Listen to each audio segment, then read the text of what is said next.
Tātad, kur pazūd nauda? Gandrīz katrā biznesā ir viena, tāda slēptā noplūde. Un nē, es nerunāju par nodokļiem vai kaut kādām operāciju izmaksām.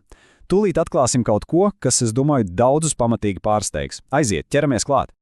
Parasti jau kā ir. Meklējam izmaksas tur, kur tās ir acīm redzamas, vai ne? Bet iedomājieties, ja tā lielākā problēma slēpjas kaut kur, kur neviens pat neiedomājas ieskatīties. Vietā, kas starp citu pat neparādās finanšu atskaitēs. Par ko uzreiz iedomājamies? Loģiski, ka par algām, īri, varbūt par dārgām mārketinga kampaņām, par nodokļu slogu. Jā, protams, tie visi ir nopietni izdevumu postiņi, bet ticiet man, ne tie paši lielākie. Un te ir tā atbilde. Realitāte ir pilnīgi citāda. Izrādās, ka lielāko robu budžetā iecert ārējā komunikācija. Jā, tieši tā. Pārsteidzoši, vai ne? Tas ir tas, ka uzņēmums runā ar ārpasauli, ar klientiem, partneriem, ar visiem. Labi, bet cik tad dārga var būt šī, teiksim tā, komunikācijas noplūde? Un te nav runa par kaut kādiem abstraktiem zaudējumiem. Nē, te ir runa par ļoti, ļoti konkrētu un, jāsaka, sāpīgu ietekmi, ko var izmērīt pavisam reālā naudā. Un ziniet, kas ir pats interesantākais? Ka tās kļūdas ir šķietami, tādi sīkumi. Agresīvs tonis telefonā, nelaipna atbilde e-pastā, tāda pavirša steidzīga attieksme, it kā jau nenozīmīgas ikdienišķas lietas, bet to ietekme, tā ir vienkārši milzīga. Un sekas, tās ir tūlītējas un, jāsaka, diezgan nežēlīgas. Darījums, kas varbūt tika gatavots nedēļām ilgi, vienkārši nomirst. Puf, un viss. Bet ir kas vēl sliktāks – reputācija. Tas kapitāls, kas ir celts gadiem, var tikt sadragāts drumslās vienā vienīgā neveiksmīgā saruna. Un tagad uzmanību, te būs skaitlis, kas patiešām liek aizdomāties. Viena slikta saruna, viena pati, potenciāli var izmaksāt vesela gada peļņu. Vienkārši padomājiet par to. Viss gads, viss smagais darbs var tikt izsviests vējā vienas neveiksmīgas telefona sarunas dēļ. Traki, vai ne?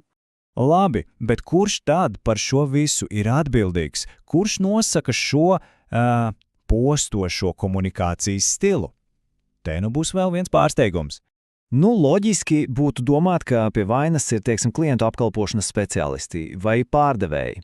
Tie, kas ir pirmajās līnijās, kas ikdienā runā ar cilvēkiem. Bet vai tiešām tā ir? Varbūt izklausās absurdi, bet tas ir fakts. Ļoti, ļoti bieži šo toni uzdod un, jāsaka, sliktāko piemēru rāda paši vadītāji un īpašnieki. Viņi paši, bieži vien to neapzinoties, gremda savu biznesu. Un te ir tie klasiskie piemēri. Vadītājs, kurš vienkārši neieklausās, kurš visu laiku pārtrauc otru, kurš demonstrē savu ego, nevis empātiju. Un ziniet, kas ir briesmīgākais? Šāda uzvedība ne tikai nogalina to vienu konkrēto darījumu. Nē, tas kā vīrus izplatās pa visu uzņēmumu. Tā rodas toksiska kultūra. Un tas viss mūs noved pie vienas daudz dziļākas atziņas.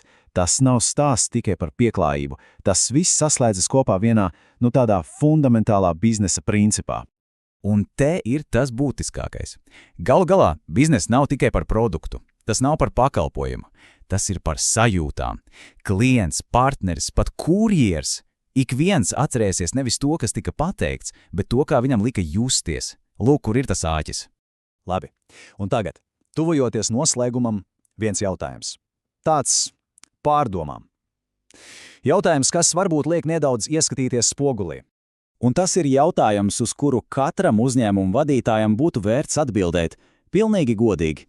Vai tiešām ir zināms kāds iespējas tiek atstāts katrā telefona sarunā, katrā e-pastā, katrā mazākajā saskarmas punktā?